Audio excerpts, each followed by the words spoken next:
हा मशरूम मसाला बघा. दिसतोय ना टेम्प्टिंग? करायला अगदी सोपं आहे आणि सध्या छान मशरूम्स मिळत आहे. त्याच्यामुळे म्हटलं चला आज आपण मस्त मशरूम मसाल्याची ही अशी चमचमीत मस्त भाजी बनवूया. आणि ही भाजी ना करायला अगदी सोपी आहे. चवीला अप्रतिम आहे आणि ही छान अशी ओलसर भाजी तुम्ही मुलांच्या टिफिनमध्ये किंवा मिस्टरांच्या टिफिनमध्ये सुद्धा देऊ शकता. नमस्कार, मी सोनल्स रेसिपीजमध्ये तुमचं खूप खूप मनापासून स्वागत करते आणि आजची आपल्या या मस्त मशरूम मसाला या रेसिपीला सुरुवात करूया. त्यासाठी मी इथे एका कढईमध्ये तेल घेतलेलं आहे. तर मी आज हे मस्टर्ड ऑइल यूज करत आहे. तुम्ही नेहमीच्या सूर्यफूल तेलामध्ये पण करू शकता. तर आता मी इथे मोहरीचं तेल घेतलंय, त्याच्यामुळे याला छान गरम करून घेते, तापवून घेते आणि याचा धूर निघतपर्यंत याला तापवायचं. त्यानंतर याच्यामध्ये 2 मीडियम साईजचे कांदे घातलेले आहे. अगदी बारीक चिरायचे आहे कांदे. आता हे कांदे मस्त सॉफ्ट होतपर्यंत आपण याला परतवून घेऊ. तर 2 ते 3 मिनिटं याला लागणार आहे. थोडंसं आपण यामध्ये मीठ घालून घेऊ म्हणजे कांदा पटकन सॉफ्ट होईल. हे बघा 2 ते 3 मिनिटं झाले आहे आणि आता आपला कांदा पण मस्त सॉफ्ट झालेला आहे.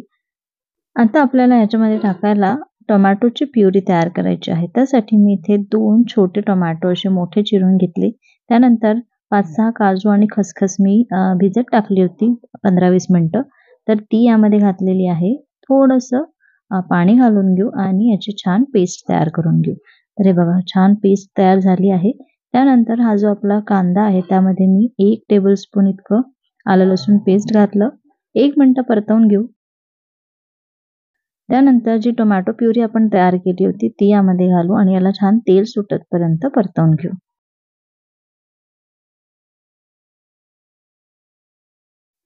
3-4 मिनिटं कमी गॅसवर हा मसाला छान परतवून घेतला आणि तुम्ही बघू शकता किती छान तवंग सुटलेला आहे. मस्त तेल सुटलेलं आहे सॉरी. तर आता यामध्ये आपल्याला सगळे सुके मसाले घालायचे आहे. तर यामध्ये मी हळद, तिखट, मीठ, धणे जिरे पूड हे सगळं घालून घेते. यांचं सगळ्यांचं प्रमाण मी डिस्क्रिप्शन बॉक्समध्ये पण दिलेलं आहे. पुरतं मीठ घालून घेतलं आणि याला आपण 1-2 मिनिटं परतवून घेऊ म्हणजे परत छान या सगळे मसाले छान भाजले जातील आणि तेल सुटेल. तर बघा 1 मिनिटानंतर छान तेल सुटलेलं आहे. आता यामध्ये आपण हा मशरूम घालून घेऊ. तर मी मशरूम स्वच्छ करून घेतला पिठाने, थोडंसं ज्वारीच्या पिठाने घासून घेतलं. त्यानंतर तो स्वच्छ धुवून घेतला आणि त्यानंतर याला असे एका मशरूमचे 4 भाग करून घेतलेले आहे. आता हे मशरूम आपण यामध्ये 1 मिनिटं परतवून घेऊ. मस्त मशरूम 1 मिनिटं परतवून झालेला आहे. आता याच्यावरती झाकण ठेवून आपल्याला 2 ते 3 मिनिटं याची वाफ काढून घ्यायची आहे. हे बघा 2 मिनिटं झालेले आहे आणि तुम्ही बघू शकता किती सुंदर असं हे आपलं ही भाजी तयार झालेली आहे. तर खाली थोडंसं लागू शकतं. तुम्हाला वाटत असेल तर 1 चमचा पाणी तुम्ही यामध्ये घालू शकता. पण मशरूमचं पाणी सुटतं त्याच्यामुळे हे जे मसाले आहेत ते जळणार नाही. तर 1 ते 2 मिनिटं आपल्याला असं झाकून परत वाफ काढून घ्यायची आहे. तर ही भाजी व्हायला जास्त वेळ लागत नाही. सकाळच्या घाईमध्ये पण लवकर होते जर तुम्हाला टिफिनमध्ये जर द्यायची असेल तर. तर हे बघा आता याचंच पाणी सुटलेलं आहे मशरूमचं आणि या मशरूमच्या पाण्यामध्येच ही भाजी व्यवस्थित शिजते. तर मी 5 ते 7 मिनिटं असंच थोडं पाणी घालून ही भाजी छान शिजवून घेतलेली आहे. मशरूम शिजायला थोडासा वेळ लागतो. 5 ते 7 मिनिटात मशरूम पण चांगले सॉफ्ट होतात. हे बघा 7 ते 8 मिनिटानंतर मी इथे झाकण आता काढत आहे. म्हणजे 2-2 मिनिटांनी मी झाकण काढून घेतलं होतं. तर आता तुम्ही बघू शकता तेल पण छान सुटलेलं आहे आणि आपले मशरूम पण अगदी सॉफ्ट झालेले आहे. ग्रेव्ही पण आपल्याला जशी पाहिजे त्या पद्धतीने झालेली आहे. तुम्हाला यामध्ये थोडंसं अजून पाणी घालायचं असेल तरीही चालेल किंवा तुम्हाला जास्त थिक अशी भाजी करायची असेल तरीही चालेल. तुम्ही त्याप्रमाणे पाणी कमी जास्त करू शकता. त्यानंतर वरून मी कोथिंबीर घातलेली आहे.